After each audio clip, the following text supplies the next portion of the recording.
Bonjour, je suis François Le Lyonnais, un mathématicien passionné de la littérature. Et avec un grand ami, Raymond Queneau, un écrivain, on vous expliquera les permutations de Riebaud. Mais tout d'abord, commençons par le début. Prêt? Allons-y. En 1960, en Paris, l'Oulipo a été créé par mon ami et moi. Mais qu'est-ce que c'est?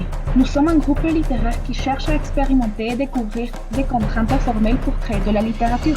Nous cherchons à inventer des structures, des formes et des contraintes nouvelles pour la production d'œuvres et à travailler sur d'œuvres littéraires passées pour y retrouver les traces d'utilisation de la structure.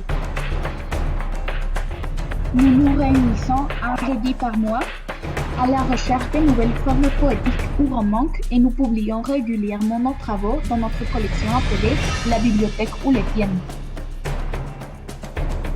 Maintenant que vous savez un peu ce que c'est l'Oulipo, je vais vous expliquer le principe d'un sextile d'images. Il consiste à avoir 6 vers dont chacun a les mêmes 6 images en différents temps. Elles sont placées selon la permutation spirale.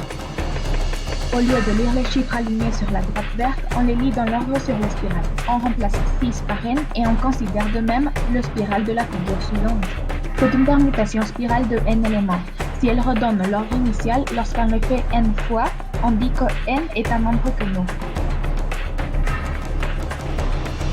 Voyons un exemple. Chaque ligne contient une figure de géométrie, la photographie d'un monument et d'un personnage, une formule de mathématiques, un livre et un plaque de rue. Et elles sont permutées selon la permutation spirale que je viens de vous expliquer, de haut en bas et de gauche à droite. Comme vous pouvez voir, on a le même type d'image placée dans des différents ordres. Mais je dois préciser que la permutation n'est pas n'importe quel ordre de ces 6 images. C'est un cycle. Elles doivent suivre le spiral. Pour le faire plus facile, je vais vous montrer un exemple de tarine. On a comme thème le coronavirus. Les 3 images A ont en commun qu'elles sont bleues et elles parlent de protection. Les images B sont vertes et elles ont le virus. Et les C sont bleues et elles ont une couronne en commun.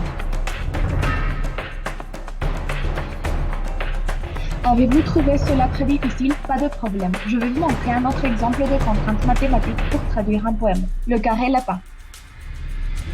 Utilisé aussi par les Oulipiens, le carré latin peut se représenter à l'aide d'un carré composé d'autant de lignes que de colonnes, soit n fois n. Chaque case doit être remplie d'un symbole, ainsi que dans chaque ligne et chaque colonne, le symbole ne peut pas être dans la même place.